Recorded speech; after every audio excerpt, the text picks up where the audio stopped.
सबसे बढ़िया बात ये रही कि मेरे गांव से 3-4 कैंडिडेट हर पंचायत इलेक्शन में आते हैं।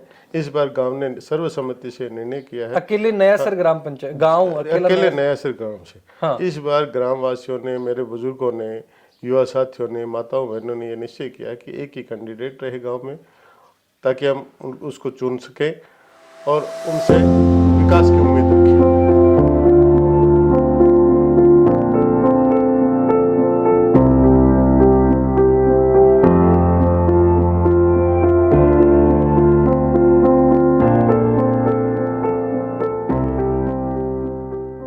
सगला बहन राम राम मैं थारो देसी पत्रकार रवि खबर लोग चैनल पर थारो बहुत बहुत स्वागत है। दोस्तों फिलहाल मैं उपस्थित हूँ नयासर ग्राम पंचायत में, जेठा हम देख रहे हैं कि अभी चुनावी साल है और बी दौरानी मैं इस ग्राम पंचायत में पहुंचा हूँ। अठे उपचुनाव होना ही सरपंच पद के लिए कद के नामांकन अगो प्रत्याशी ही बामू अभी मनोज जी कस्वा मेरे साथ ही मैं जानकारी लेसू कि आका अभी कौन सा के मुद्दा ही बन लेके या चुनाव में आपकी दावेदारी पेश कर रहे हैं। पूरी जानकारी में थान दिलवासूं कि कद ये जो चुनाव होएगा बिकमैन अभी जो प्रत्याशी ही बगा कौन सा के मुख्य मुद्दा ही 3 साल को कार्यकाल जो सरपंचा को अभी रियो है बिकमैन के कोई गांव में विकास का काम करवाए गए हैं। और सब बड़ी बात दोस्तों इस टाइम में आप यह देख रहे हैं कि चुनावी साल है, विधानसभा चुनाव होना ही और बी दौरानी एक प्री टेस्ट जो आप मान सका हाँ कि ग्राम पंचायत में जो फिलहाल सरपंचा का चुनाव हो रहे हैं कि जो सरकार की स्कीम ही वह पूरी तरीका गांव में लागू हो पा रही ही या फिर जो कैंडिडेट ही बगा के प्रयास करा जाएगा कि वह स्कीम जो गांव में लागू करवाई जाए। सर नमस्कार। नमस्ते सर खबर लोग चैनल पर बहुत बहुत स्वागत है। जी जी जी रवि जी। सर सबसे पहले यही चीज की कौन सा के मुख्य मुद्दा लेके है जो इस बार चुनाव में थे थारी दावेदारी पेश कर रहा हो। रवि जी, मुख्य तौर पे पिछले 20 साल से ग्राम पंचायत नयासर में मेरे गांव से कोई सरपंच नहीं बना और नहीं बनने के कारण ये गांव विकास से वंचित रहा और ये पंचायत भी मैं समझता हूँ नयासर ही नहीं पूरी पंचायत ही वंचित रही है मूलभूत सुविधाओं से। जो भी सरकारी योजनाएं हैं उनको यहाँ पे क्रियान्वित नहीं किया जा रहा है। और मेरे गांव का एक मुख्य मुद्दा है, गांव के बीच में आपने देखा होगा गंदा पानी इकट्ठा होता है और बरसात के दिनों में तो ये हालात हो जाते हैं कि लोगों का घरों से बाहर निकलना दूभर हो जाता है, लोगों के घरों के पानी अंदर तक चला जाता है। आज सरकार ने बहुत सारी योजनाएं निकाल रखी हैं, पंचायत स्तर पे भी मैं देख पा रहा हूँ कि सीवर लाइन डली हुई है। मेरे गाँव ने पिछले 20 साल से पंचायत में जो चुन के आए उन प्रतिनिधियों से आग्रह भी किया है, लेकिन आज तक उसका कोई निदान नहीं हुआ। बहुत सारी बीमारियां भी फैल रही हैं, बहुत ज़्यादा गंदा पानी है, सड़ांध आती रहती है और भी बहुत सारी मूलभूत सुविधाओं से वंचित है। जैसे आज किसी भी गांव में मैं जाता हूं, मैं देखता हूं सारी सड़कें पक्की हो रखी हैं। मेरे गांव में अभी तक आप देख पाएंगे कि रास्ते कच्चे हैं। आप जिन रास्तों से गुजर के आए हैं आपने देखा भी होगा।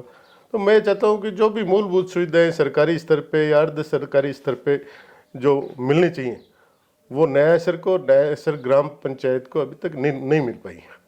तो एक प्रयास करेंगे कि वो सारी मूलभूत सुविधाओं से ये पंचायत वंचित नहीं रहे और एक आदर्श ग्राम पंचायत के रूप में इसको देखा जाए। इस प्रयास के लिए मैंने ये सरपंच उम्मीदवार की दावेदारी की है। बिल्कुल, मैं चाहूँगा कि मनोज जी खुद के बारे में थोड़ा सा बताओ कि राजनीतियों पहलियों जुड़ा रहा ही या फिर इस बार जब ये मूलभूत समस्या देखी तो ये चीज की भाई मन इस बार भी जो दावेदारी अभी पेश करी जानी चाहिए ताकि गांव का विकास के लिए कुछ काम करा जा सके।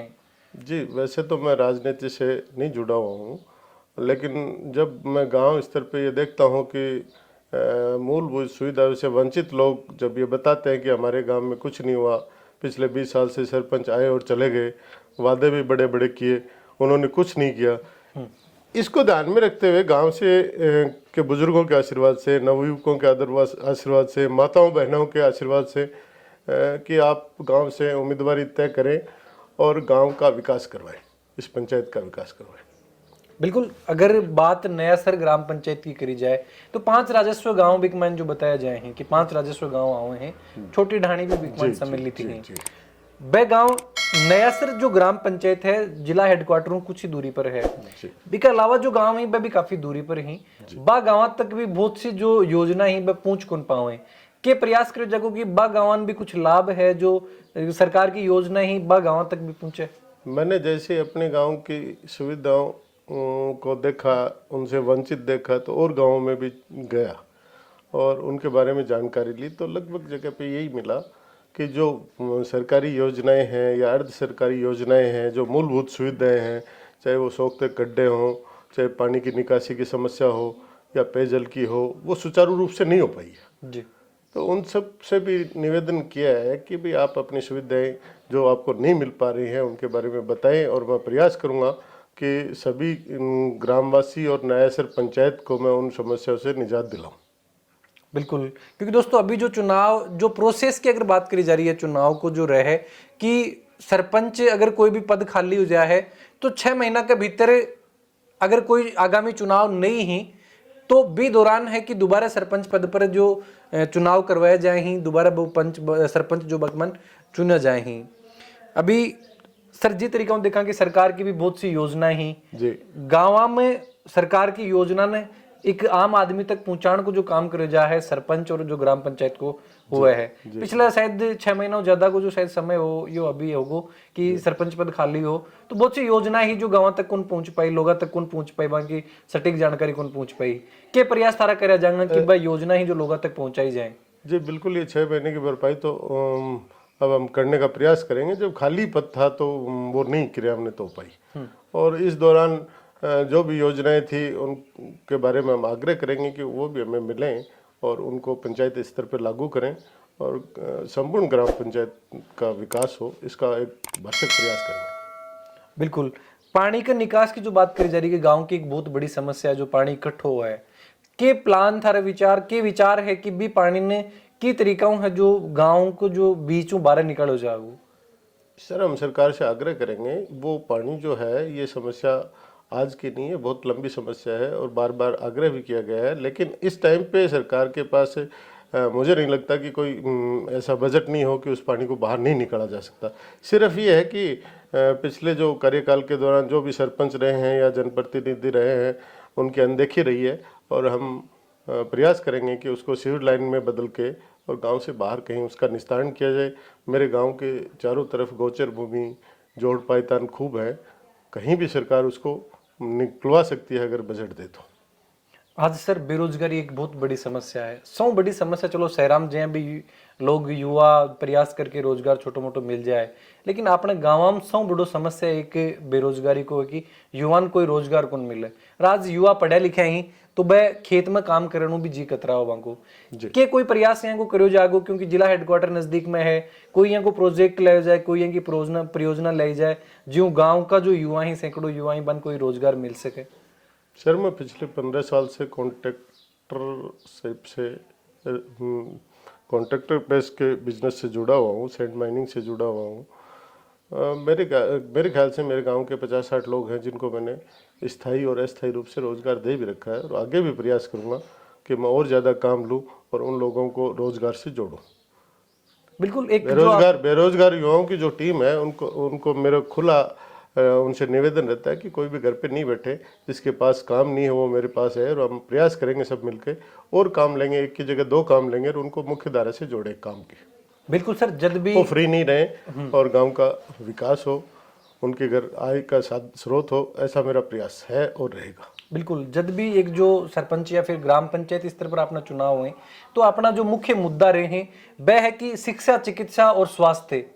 शिक्षा, चिकित्सा और स्वास्थ्य पर आपा मुख्य रूप जो ध्यान दियो जा है कि लोगों को जो बढ़िया शिक्षा कैसी मिलेगी। अगर कोई गांव को जनप्रतिनिधि चुनो जा है, कोई आपकी दावेदारी पेश करे तो उचित जो सही और सच्ची जो सटीक जो शिक्षा है, स्वास्थ्य है, वो किस तरीका लोगों को सुधारने का प्रयास किया जाएगा। गांव में शिक्षित वर्ग की एक टीम बनाकर जो शिक्षा से वंचित लोग हैं उनको चिन्हित किया जाएगा, और किसी भी कारणवश वो उच्च शिक्षा लेना चाहते हैं, गांव से बाहर पढ़ना चाहते हैं, वो इंटेलिजेंट है, उनके पास कोई बजट की समस्या है, तो हम एक कमेटी बना के उनको चिन्हित करके पंचायत स्तर पे और आगे पढ़ाने का प्रयास करेंगे। शिक्षा ही सब कुछ है और मैं मानता हूँ शिक्षा से कोई वंचित नहीं रहे, ये मेरा प्रयास रहेगा।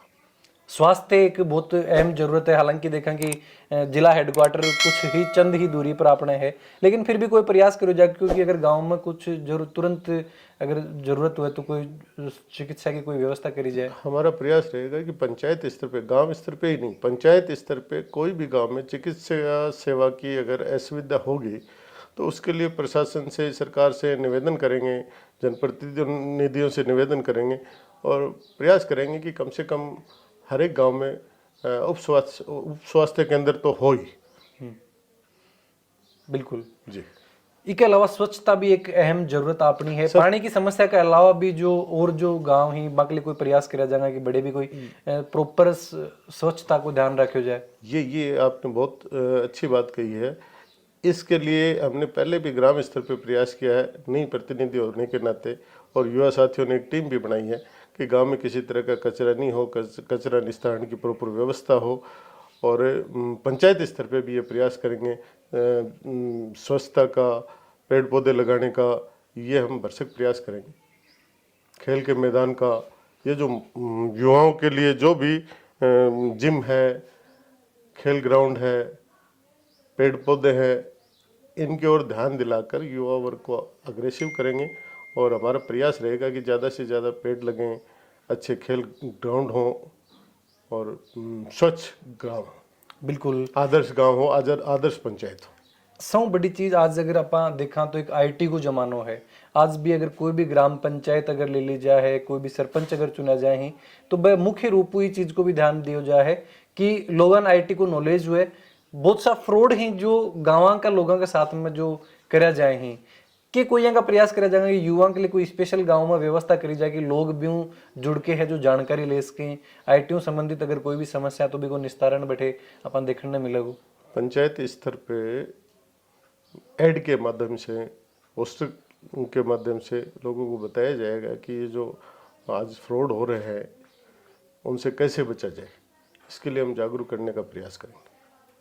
विधानसभा चुनाव भी ही ये टाइम हर कोई जनप्रतिनिधि जो एकदम एक्टिव है, और एक इस तरीके में मान के चला कि गांव में कोई भी अगर विधायक वो चाहोगे कि भाई बी का पक्ष को जो सरपंच है जो चुनो जाए जी, तो विधायक जो बहुत सी योजना, बहुत सा काम है जो शायद ग्राम पंचायत हम चुनावी साल है तो मैं करवाना चाहूँ आपकी ओर हूँ। कोई प्रयास है करा जाएगा कोई भी विधायक हूँ कि भाई ज्यादा से ज्यादा विकास है जो गाँव में करवाया जा सके। बिल्कुल ये प्रयास रहेगा। उनके सहयोग के बिना पंचायत का विकास नहीं हो सकता। हम उनसे निवेदन करेंगे, उनसे स्पेशल बजट की मांग करेंगे और जो भी गांव की मूलभूत समस्याएं हैं उनके सामने रखेंगे और उनको निस्तारण करने का भरसक प्रयास करेंगे। बिल्कुल। अभी मनोज जी मेरे साथ हमें जानकारी ली कि मुख्य रूप जो गांव की जो मेन समस्या ही बगो की तरीकों ये समाधान करवाया जाएगा। क्योंकि दोस्तों क्या जो ग्राम पंचायत स्तर पर जो चुनावी अपनी एक यात्रा है बिगमैन आप मिले हाँ जानकारियां ली है, क्योंकि यह भी आपकी ये बार आपकी दावेदारी या चुनाव हम पेश कर रहे हैं। उपचुनाव जो नया सर में होना ही सर, फॉर्म कब तक भरा जाएगा और जो चुनाव कब होना है? 30 तारीख को फॉर्म भरने का डेट है। हाँ, 1 तारीख को जांच होके सिंबल वगैरह दे दिया जाएगा। 7 तारीख को मतदान होना। 7 तारीख में मतदान होना है। अभी शुरुआत है। सबसे बढ़िया बात यह रही कि मेरे गांव से 3-4 कैंडिडेट हर पंचायत इलेक्शन में आते हैं। इस बार गांव ने सर्वसम्मति से निर्णय किया है, अकेले नयासर ग्राम पंचायत गांव अकेले नयासर गांव से। हाँ। इस बार ग्राम वासियों ने, मेरे बुजुर्गों ने, युवा साथियों ने, माताओं बहनों ने यह निश्चय किया कि एक ही कैंडिडेट रहे गांव में, ताकि हम उसको चुन सकें और उनसे विकास की उम्मीद रखें। बिल्कुल, क्योंकि सर 5 ग्राम पंचायतें कुछ चुनौती लागे है कि बहुत कम टाइम था करने। मुझे नहीं लगता कोई चुनौती है। सभी ग्राम पंचायत के गांव से मुझे भरपूर सहयोग मिल रहा है और युवा साथियों में जोश है और जोश के साथ वो मतदान करेंगे और मुझे पूर्ण विश्वास है कि उन्होंने मुझे चुनेंगे नहीं, चुन लिया। बिल्कुल दोस्तों, ये जो कॉन्फिडेंस और सो बड़ी चीज की आज खुद बिजनेस से जुड़ रहे हैं, काफी लंबा समय जो बिजनेस कर रहे हैं। उम्मीद यही करी जाए कि आने वाले टाइम पर जो बेरोजगार युवा हैं बाने कोई रोजगार दियो जाए या कि कोई प्रॉपर व्यवस्था करी जाए कि वह लोग आपको जीवन बसर कर सकें, आपको जीवन गुजारो कर सकें। बातचीत करी सर हूँ वीडियो के बारे में थारा जो भी विचार हैं जरूर थे कमेंट बॉक्स में लिख के बताओ। चैनल पर बना रहो। जय झुंझुनू, जय राजस्थान, जय हिंद।